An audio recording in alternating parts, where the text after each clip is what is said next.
Hi everybody, welcome back to the channel. It's been hot and humid in Michigan since I've returned from Oshkosh, but probably like most of you, you pick up a little bit of motivation during the week of Oshkosh and you just want to get home and get back to work on your project. So I have been getting some things done on the Super Duty, but this video actually started about a week before Oshkosh when I was working on mounting the door, and that's where the video will start for now. And then after the door, I'll show you what else I've been getting done. Well, today I'm going to install this strut on the pilot side door. I've got the pilot side door on my Super Duty, and I figure since the door is on the airplane, I might as well get this strut fit to it, even though the door might come off later on as I work on some of the interior. But for now, I can get everything cut, fit, drilled, and connected. Now the strut for the door has a steel fitting on both ends of it. The one fitting goes on the door jamb and the other fitting here goes on the door. I already have the fitting installed on the door jamb, so the next part is to prepare these two fittings here that will get riveted to the door. Now I think the first thing you're going to want to do is clean these up a little bit. You can see the one here that I haven't worked on yet, and then this one here. I've rounded all of the corners on here, including up here. You can see that. It just makes it a lot nicer than having these real sharp, 90-degree corners on here. So this one here is ready to drill some holes and get lined up on the door. Grinding those corners, or making those corners round, is pretty easy to do. I just used a grinder wheel on my bench-mounted grinder. I'll round it off a little bit, and then I use a Scotch-Brite wheel to kind of smooth it out and get rid of the little bit of burrs that will be on there. So there's a bunch of corners to do. I just go through and do each corner on there, and it makes it a lot nicer, like I said, than having the square corners. Now, this gets mounted to the door frame with 4 rivets. There's 2 that go in here and 2 that go in here. So the first thing I'm going to do is just mark off where I want to drill those holes. I'll drill the holes in here, and then I'll be able to match those drills onto the door frame. So the first thing I do is just find halfway, which is right there, and then I'll put my ruler on here. I'll draw a nice straight line. If my pen would work. Now I'm going to go in, let's see, I'm going to go in, that's 5/16 on each side.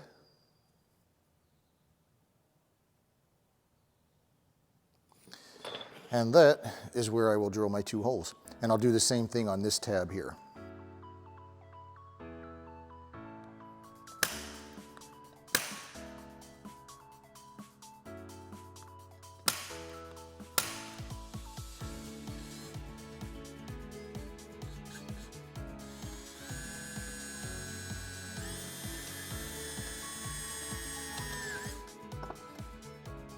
Now I have all 4 holes drilled in here, and these are just number 40 pilot holes. But what I want to do is I still want to deburr these holes because I'm going to be probably sliding this around on my door that's already painted, and I'll have tape on the door to help protect it, but I just don't want any of these burrs to scratch through the tape and scratch the door. If your doors aren't painted yet, I would still do this, just so you don't scratch the aluminum, but it's not quite as big as a deal if your doors aren't painted because you're going to scuff the aluminum and paint it anyway. But now, at least these are all deburred, and I can put this on the door frame kind of like this and move it around if I have to, and I don't have to worry about it scratching. Now I do have all of this connected, and all of these measurements are in the plans. From here down, double check, I think that's 250 millimeters. And then they also give you a measurement from the top of the door down to here. I don't remember what that is offhand, but I guess I would recommend following the plans. That's what I did on mine. And it doesn't open as far as I'd like, but I think to have it open further, you need a longer actuator there, or a strut. But as it is, it works here. And so now I have that door complete. I haven't installed the other door yet And I actually can do that. There's nothing really holding me up from doing that other than this piece here. As you can see, it's primed and painted, but the other door is not, or that other bracket for the other door isn't yet primed or painted. Now what I'm trying to do now is just finish up all of the little tiny things that need done. And I've started that by installing this vent tube from the engine, and it's secured down to the firewall. I'll show you that in a second, but of course I had to polish the tube first. This is the little tube that goes at the end, and you can see one side is very shiny and the other side is not. I'm using my trusty old flitz, and it really works well to polish that up. You know, the nice thing about this flitz is I bought this tube at Oshkosh, I don't even know how long ago. You guys know I use this a lot. I'll bet I've had that for, I don't know, 5, 6, 7 years. Because what's nice is you get a big tube, but it only takes a little tiny bit like that. And you don't even have to scrub hard. You let the flitz do all the work. And you just rub it on here. I do about half the tube at a time. I just keep rubbing it in for a little bit till it turns, usually till it turns about black or gets dark. Then I'll take another towel or paper towel and wipe it off.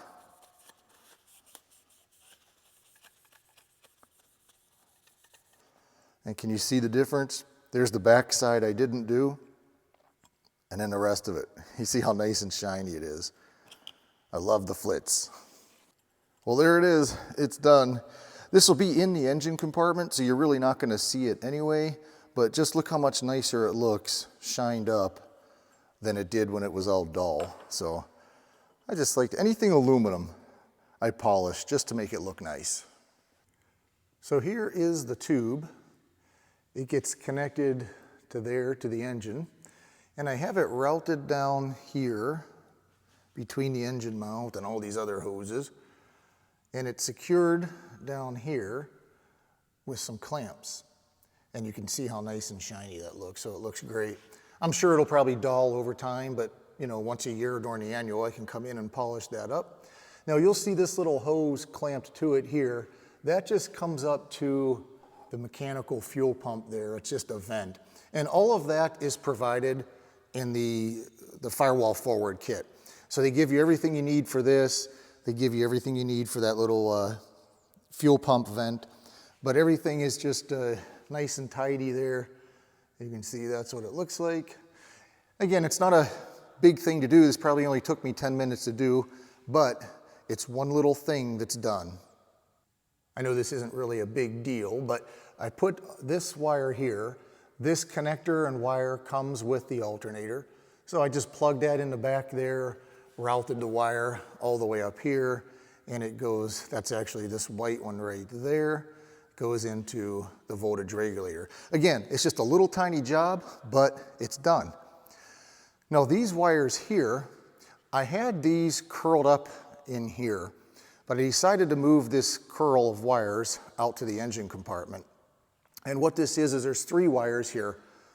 One of them is a white wire, and it is just to a landing light that I planned on putting in the front of the cowl. And if we go back to my panel, you can see I do have a switch for the landing light. But I'm not sure if I'm actually going to cut a hole in the cowl and put a landing light in there.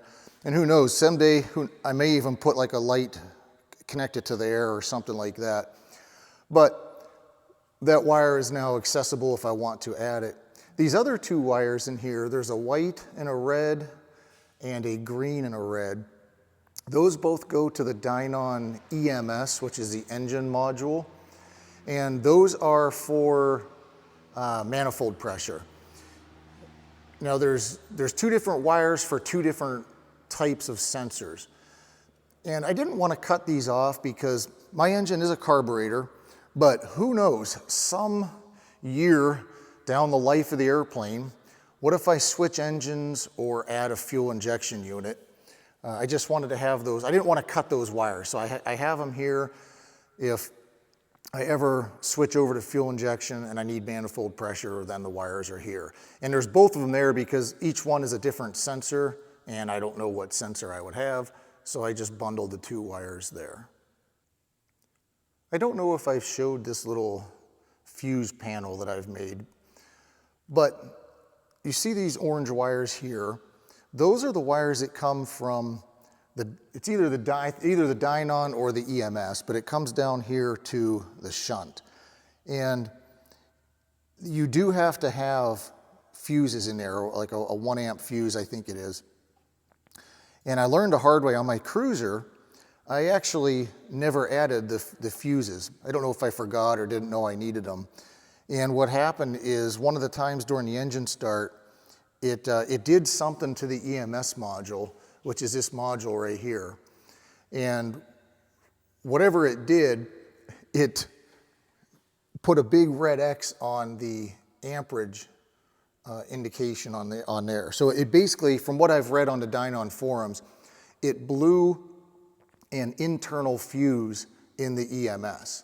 And I had to send it back to Dynon to have it fixed. You can't fix it yourself, you have to send it back. And so I didn't realize I didn't have these fuses in there. So I've since added them to my cruiser, and I didn't make the same mistake here. So these wires here, if you're using a Dynon, would normally go to your shunt. But what I did here is I just have them coming into here. Then I have the 2 fuses. And then from there, there's white wires that come down here to the shunt. So my whole point to this is if you're wiring up a shunt in your Dynon, look closely at the wiring diagram and don't forget to add in your fuses. A few videos ago, I was talking about my rudder cables and how I screwed them up. You can see these rudder cables go through these nylon blocks down here. When I routed my cables originally, I completely missed this, and I had my cables up above here. And that really presented a problem because later on I noticed that when I would move my stick left and right, it was moving the rudder cables, which would move the rudder, and then also the rudder cables were rubbing on here.